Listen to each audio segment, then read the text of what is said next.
Hello students, आज हम बताएंगे फिजिकल ज्योग्राफी में पृथ्वी की आंतरिक संरचना के बारे में, जो बहुत ही शॉर्ट लिखे है ताकि आप लोग को समझने में बहुत ही आसानी से समझ में आ जाए। ठीक है ना। तो यहाँ चैप्टर बताते हैं। चैप्टर जो है ना, इसमें जो टॉपिक बता रहे हैं, लिखा पृथ्वी की आंतरिक संरचना। पृथ्वी की आंतरिक संरचना का मतलब पृथ्वी का जो अंदर का पार्ट से किस तरह का संरचना में इसको लिखे है। ठीक है। तो सबसे पहला यहाँ लिखे कि पृथ्वी के अंदर 3 परत होता है। क्रोड, मेंटल, भूपरपट्टी। क्रोड, मेंटल, भूपरपट्टी, जिसमें से बता रहे कि क्रोड जो होता है ना, पृथ्वी का सबसे अंदर का परत होता है। फिर मेंटल जो लिखे है, पृथ्वी का बीच का परत होता है। भूपरपट्टी, जिस पर हम लोग रहते हैं, भूपरपट्टी जो होता है ना, सबसे पृथ्वी का बाहर का परत है। ठीक है। और यहाँ पर और भी बात लिखी कि जो भूपरपट्टी जिस पर हम लोग रहते हैं वो मात्र 100 किलोमीटर मोटाई का है। ठीक है। और उसके बाद जो मेंटल है, जिसमें आग का दरिया है, हम लोग का दूसरा परत है।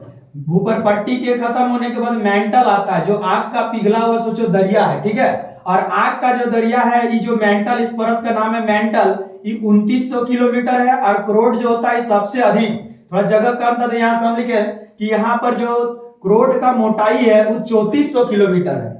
और यहाँ और एक बात लिखे हैं, तीसरा पॉइंट, कि भूपरपट्टी जो होता है इसमें सिलिकॉन और एल्युमिनियम मुख्यतः पाया जाता है, इसलिए इसका दूसरा परत का नाम सियाल भी कहते हैं। ठीक है ना, अलग से नीचे बताए हैं।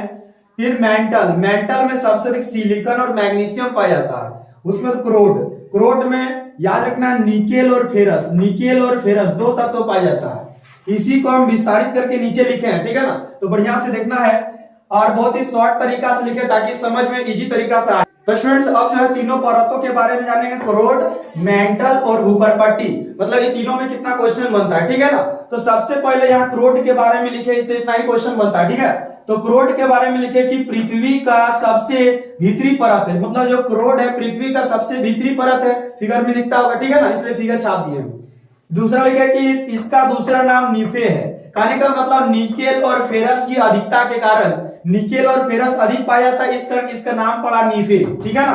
फिर लिखा इसका मोटाई, जो मोटाई है क्रोड का, ये 3400 किलोमीटर। ठीक है ना।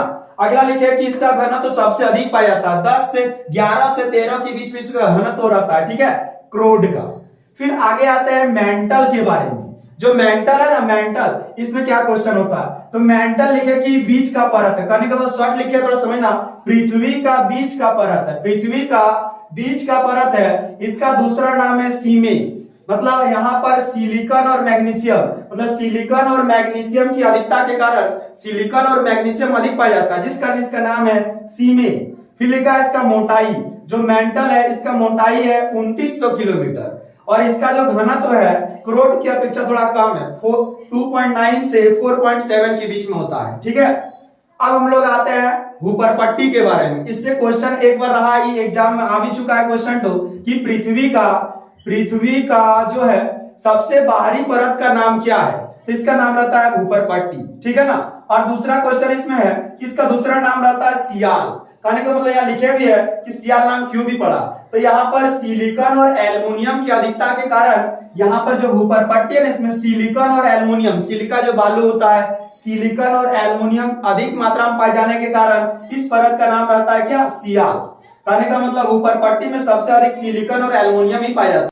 इसके आगे बताते हैं कि इसका मोटाई जो होता है, भूपरपट्टी का जो मोटाई होता है 100 किलोमीटर होता है, और इसका जो घनत्व होता है 2.9 होता है। कहने का मतलब जो भूपरपट्टी है इसका घनत्व जो है 2.9, कहने का मतलब तीनों से कम है। क्रोड, मेंटल, ये दोनों से कम घनत्व इसी का होता है, भूपरपट्टी का। और जो मेग्मा होता है मेंटल, मेंटल में जो मेग्मा होता है ना, कभी फट के ज्वालामुखी से बाहर निकलता है, तो हम लोग कोई पत्थर फेंकते हैं तो उसमें क्या होता है, पत्थर तैरता है, तो इसका रीजन क्या होता है ना, इसका घनत्व जो होता है ना अधिक होता है। मतलब भूपरपट्टी से अधिक घनत्व होता है किसका, मेंटल का।